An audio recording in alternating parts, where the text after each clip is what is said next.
दिन कोर्ट में सुनवाई होती है उसी दिन ऑर्डर हो जाता है, उस दिन सर्वे भी हो जाता है। ये तो 1948 में ऐसे ही हुआ था बाबरी मस्जिद में। तो ये जो फायरिंग हुई है, ये फायरिंग नहीं है, मर्डर है। ये सरासर गलत है, जुल्म हो रहा है वहां पर तो संभल में।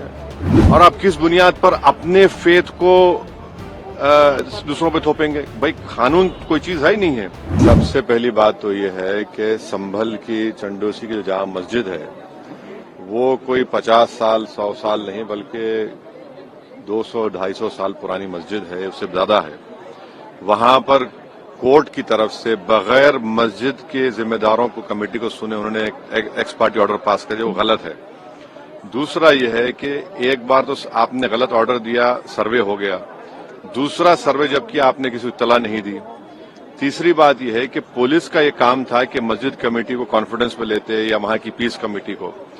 चौथी बात यह है कि जो सर्वे करने लोग आ रहे हैं वो प्रोवोकेटिव स्लोगन्स लगा कर आ रहे हैं, वो वीडियो उसका है, पब्लिक डोमेन में है।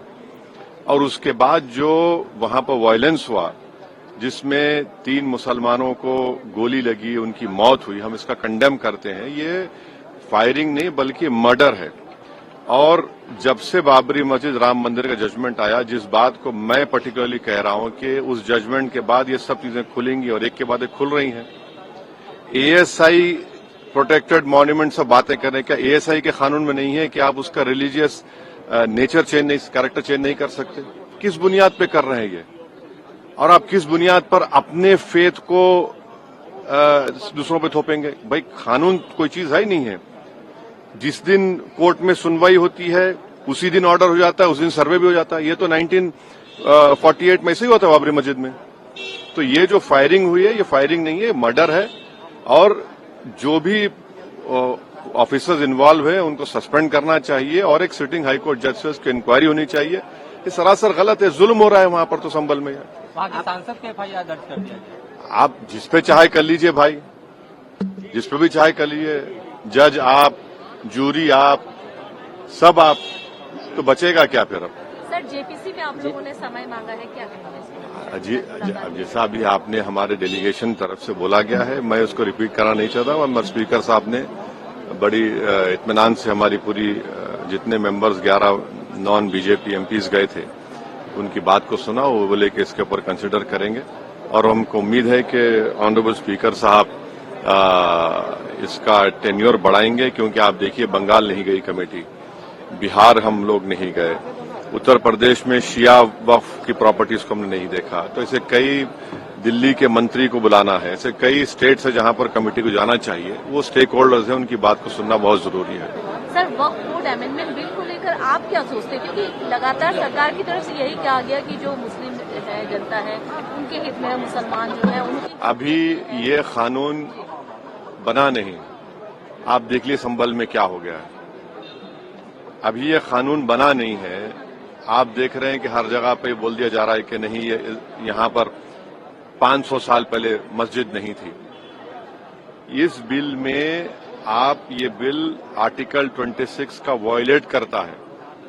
ये संविधान के फंडामेंटल राइट का 26 का ग्रेव वायलेशन है।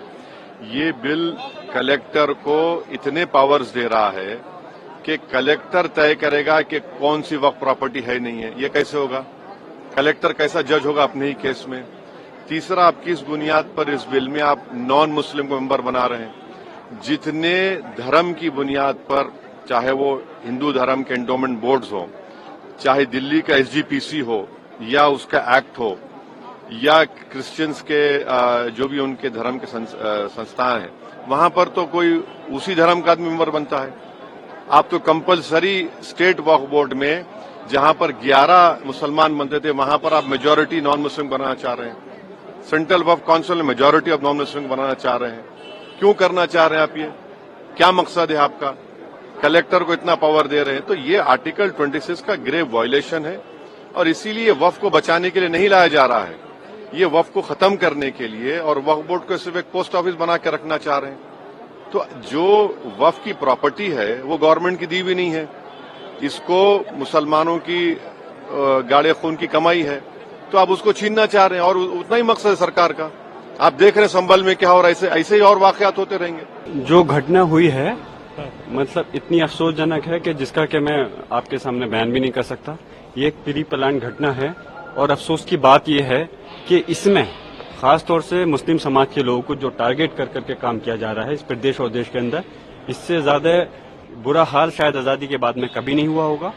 और जिस प्रकार प्लेसेस ऑफ वर्शिप एक्ट का उल्लंघन किया जा रहा है, जब पार्लियामेंट ने एक कानून बना दिया 1991 में कि 1947 15 अगस्त से जो धार्मिक सिर्फ मस्जिद नहीं, जो भी धार्मिक स्थल अस्तित्व में है उनके साथ किसी प्रकार की कोई छेड़खानी नहीं होगी, वो अपने उसके अंदर ही रहेगा। लेकिन उसके बावजूद कि जगह जगह याचिकाएं दारी जा रही हैं और सेम डे पर उसमें आदेश हो रहे हैं। सर्वे और डीएम और एसपी ने उसी दिन जाकर के सर्वे कराया और सर्वे करा करके हमने बहुत सुकून के साथ सर्वे फिर भी हमने करा दिया। लेकिन जुमे के दिन जब नमाज का वक्त था तो बहुत पुलिस फोर्स तैनात की, लोगों को नमाज पढ़ने से रोका गया वहां पर। उसके बावजूद हमने कहा कि किसी प्रकार की कोई कदम उठाने की जरूरत नहीं है, आप नमाज पढ़ें, जो लोगों को नहीं पढ़ने दे रहे वो दूसरी मस्जिद में पढ़ लें। लेकिन जिस दिन ये घटना कल घटित करी है, जबरदस्ती मैं पूछना चाहता हूं दोबारा सर्वे करने का मतलब क्या बनता था? अगर एक बार सर्वे कंप्लीट हो गया, दोबारा सर्वे करना चाहते थे तो कोर्ट का आदेश लाते, लेकिन फिर भी उन्होंने सर्वे किया।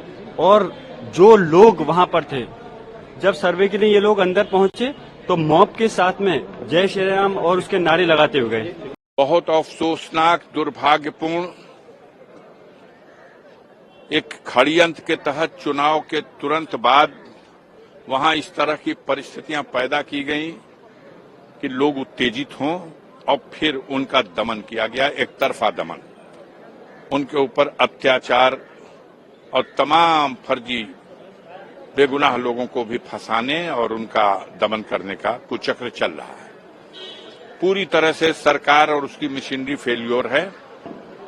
प्रदेश में हर तरफ दंगा, फसाद, बलवा, हत्याएं, और आप मीडिया हमारे देश की जो है उसके सहारे वो अपनी नाकामियों को भी अपनी उपलब्धियां बनाते हैं।